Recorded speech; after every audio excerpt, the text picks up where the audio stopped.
Olá, colegas. Bem-vindo a mais uma edição do PPA, Projeto Pedagógico em Ação. Nesta edição falaremos sobre o papel da direção no projeto pedagógico e no plano escolar. 1. O diretor, agente de ligação escola-comunidade, um papel insubstituível. O papel da direção, agente de transformação e desenvolvimento, orientador e avaliador na construção do projeto pedagógico, parece-nos insubstituível. Embora o gestor deva delegar responsabilidades nas várias etapas da organização da escola, cabe a ele estabelecer diretrizes gerais resultantes da ampla discussão com o pessoal de apoio e com as equipes técnico-docentes. Essa discussão envolverá sempre o projeto pedagógico e o plano escolar que se quer implantar e desenvolver. Poder-se-ia argumentar, a direção não domina os conteúdos específicos das disciplinas e, por isso, deve deixar as tarefas aos coordenadores e professores. Nada mais falso. Uma direção interessada haverá de ter presente sua capacidade de observação e avaliação do que vivenciou ao longo dos anos em que está à testa da unidade. É um acúmulo de experiências de modo algum desprezível, conferindo-lhe autoridade para orientar quaisquer planejamentos e fornecer os mais variados subsídios aos professores das diversas disciplinas. A direção detém a visão de conjunto do processo pedagógico e oferecê-la à compreensão dos envolvidos, ou seja, dos professores, é uma contribuição de inestimável valor. Cabe ao diretor reunir as informações necessárias para facilitar a tomada de decisões no que diz respeito à organização dos trabalhos escolares. 2. Compromisso, acompanhamento e cobrança.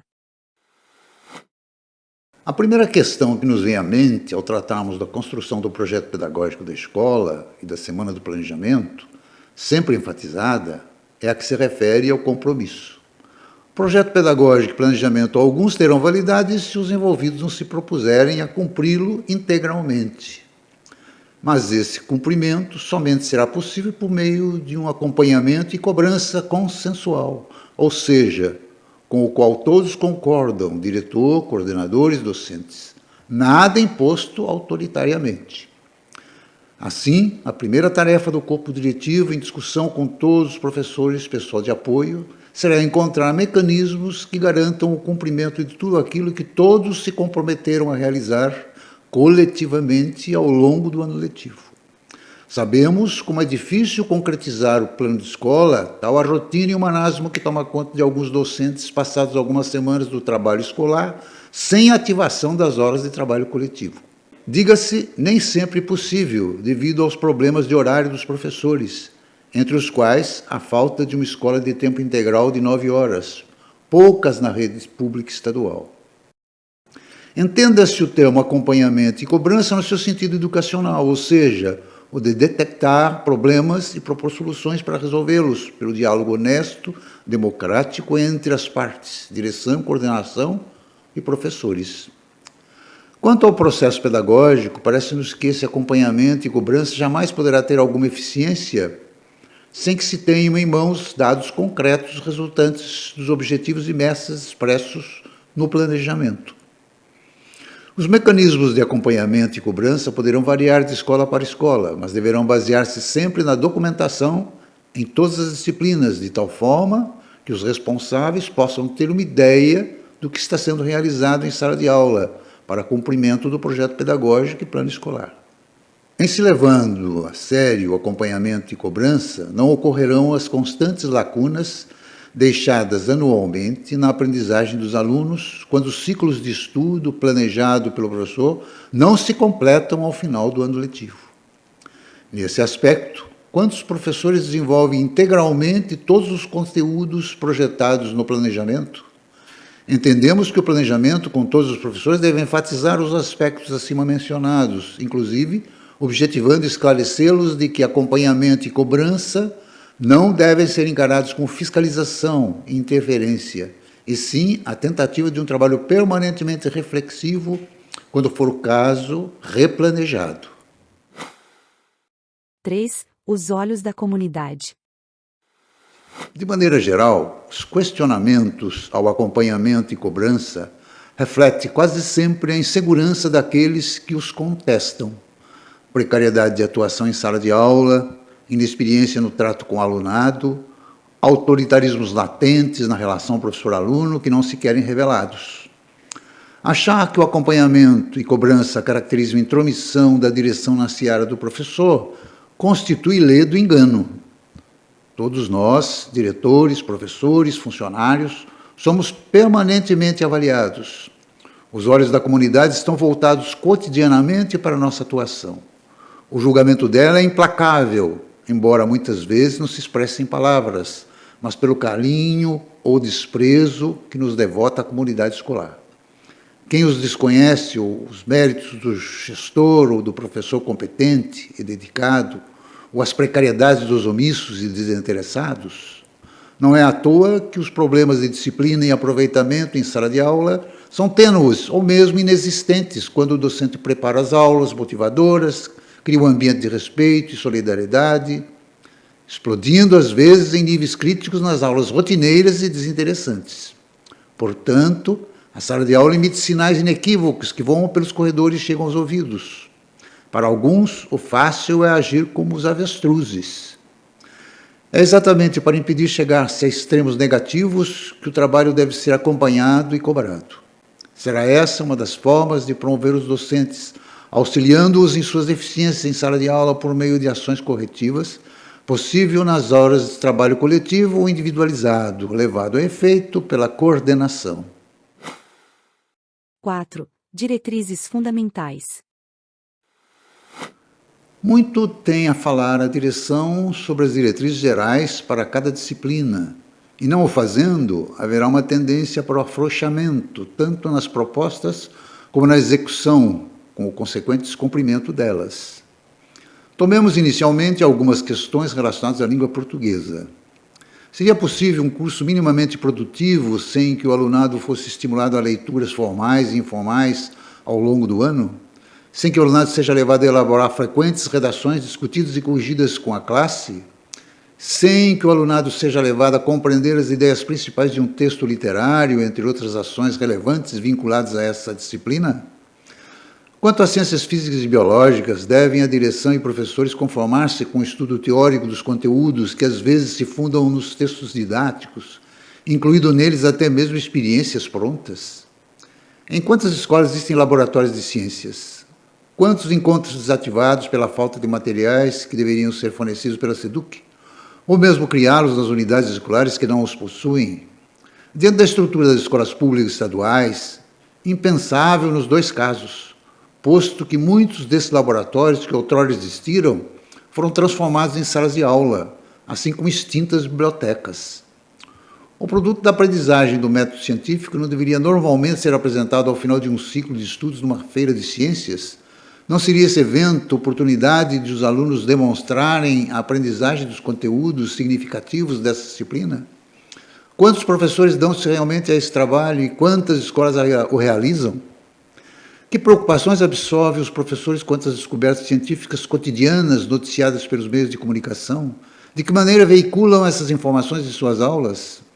Se considerarmos um mundo dominado pela ciência e tecnologia, imaginem-se as lacunas na formação de nossos estudantes despojados desses conhecimentos. Nesses quesitos, quantos professores conhecedores dessas tecnologias incluem-nas em seu planejamento e passam-nos aos seus alunos? Nesse aspecto, já temos observado em algumas escolas professores ensinando robótica aos seus alunos com muita eficiência e sucesso. Caberia à direção chamar a atenção para esses aspectos durante o planejamento e insistir para que sejam introduzidos os conteúdos dessa disciplina a serem ministrados ao longo do ano letivo. E não será preciso conhecer a fundo a disciplina para estabelecerem-se diretrizes nesse sentido. É o que se relaciona às ciências exatas, entre as quais a temível matemática. Não seria importante o gestor estimular os professores dessa disciplina a discutirem durante o planejamento métodos que facilitassem a sua aprendizagem? Que dizer da maravilhosa química, ciência responsável pela criação de medicamentos que nos salvam e prolongam vidas? Ao nos lembrar da pandemia, ainda não totalmente extinta, não seria altamente motivador seus professores demonstrarem aos alunos a importância dessa disciplina no contexto explicitado anteriormente? Reportando-se à área de História e Geografia, seria importante lembrar suas finalidades. Essas disciplinas são essenciais na compreensão do mundo e da realidade que cerca o alunado, visando a formação do cidadão e de seu senso crítico, moralmente hoje, quando a Constituição conferiu o direito de voto aos 16 anos. Quando a internet permite a grupos extremistas invadirem a vida alheia com todo tipo de criminosas fake news. Nossos alunos com boa formação nessas disciplinas provavelmente seriam preparados para rechaçá-las. Quantos trabalham conteúdos voltados para a realidade social, vinculando-a ao processo histórico? Que papel desempenha a leitura de jornais e revistas no planejamento dos conteúdos dessas disciplinas?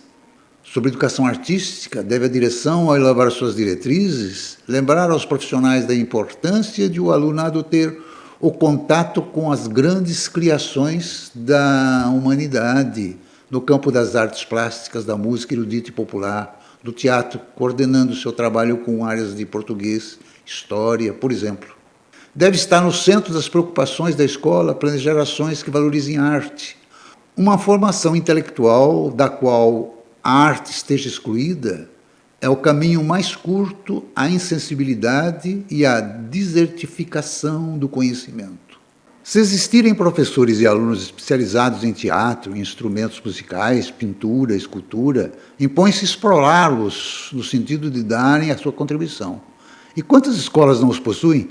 Ainda que o gestor não seja especialista nessas disciplinas, deve ter ele a sensibilidade de discutir com seus professores esses temas por ocasião da elaboração do planejamento, posto que esses debates enriquecem a ambos, estimula a criatividade dos professores e leva os gestores a interiorizarem novos conhecimentos. 5. Um líder forma equipes. É inegável que a sobrevivência dos seres humanos, desde tempos imemoriais, sempre estiveram relacionados ao trabalho em grupos.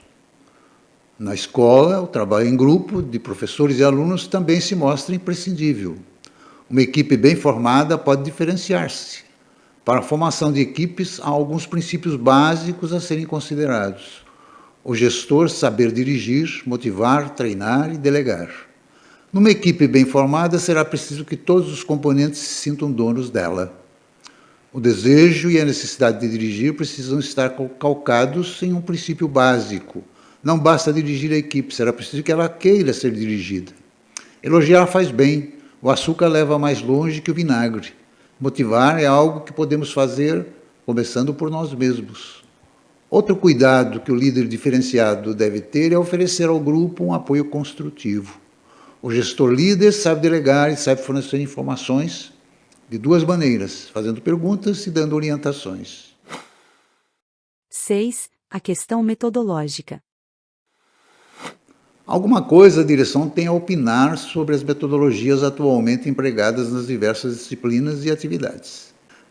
Elas não podem se resumir em comentários genéricos sobre o tema abordado, predominância da leitura do livro didático, quando ele não é alfa e ômega do ensino, e um questionário, no mais das vezes, à guisa de um resumo do que foi tratado em aula. É preciso estimular os professores na busca de metodologias capazes de motivar o alunado, levando-o a refletir permanentemente os conteúdos aprendidos. O conhecimento será sempre o fruto dessa reflexão. É fundamental recuperar as aulas dialogadas, o trabalho em grupo, entre outros métodos ativos, nos quais, a partir de informações que o aluno recebe dos mais variados meios de comunicação, possa ser construído o conhecimento que se quer interiorizado. Eis aí formas de dinamizar as aulas, canalizando a energia do aluno para a reflexão.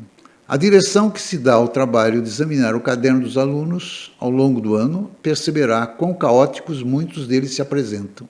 Rabiscos, anotações aleatórias, conteúdos de diferentes disciplinas no mesmo espaço.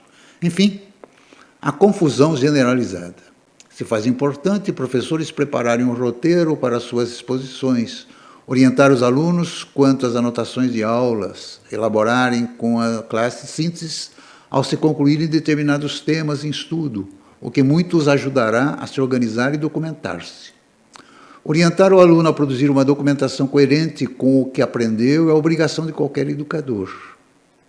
É também obrigação da escola proporcionar ao alunado um mínimo de auto-organização, demonstrada por uma documentação que reflita a eficiência do ensino-aprendizagem. Se o material de apoio sobre metodologia não existe na escola, pode ser requisitado junto às autoridades educacionais. Fornecê-los aos professores das diversas disciplinas é uma obrigação da direção se tais materiais existirem na unidade escolar. O uso que os docentes farão deles dependerá de seu foro íntimo e do interesse em se aprimorar. Em não o fazendo, não poderão alegar que a direção se mostrou omissa quanto aos subsídios. Esses são alguns aspectos, haveria outros sobre os quais será sempre importante a opinião da direção da escola no contexto da construção do projeto pedagógico, planejamento e plano escolar. 7. Concluindo. Nos últimos anos, muitas novidades foram introduzidas na educação brasileira, incluindo-se nelas a Base Nacional Comum Curricular, por meio da qual o alunado seria inserido no mundo novo do conhecimento contemporâneo, determinado pela imersão de novas tecnologias. Ora, essas novas tecnologias se originaram da evolução dos conhecimentos existentes nos currículos do ensino básico e universitários, nos quais estão inseridas as ciências e humanidades que propiciariam pesquisas que levaram a revolucionárias descobertas no campo médico, na cibernética, da qual se originou a internet, com todas as suas consequências vinculadas à rapidez das informações, para o bem ou para o mal. A eclosão das fake news, a extinção de numerosas formas de trabalho, desemprego, surgimento de novas profissões, e mais recentemente a inteligência artificial, que com certeza trará revoluções tecnológicas do curto prazo. Ora, não foi preciso a introdução da Base Nacional Curricular para chegarmos aonde chegamos do ponto de vista da evolução científica que hoje conhecemos. Bastou tão somente o desenvolvimento das ciências exatas e humanas decorrentes das pesquisas fora ou dentro das universidades.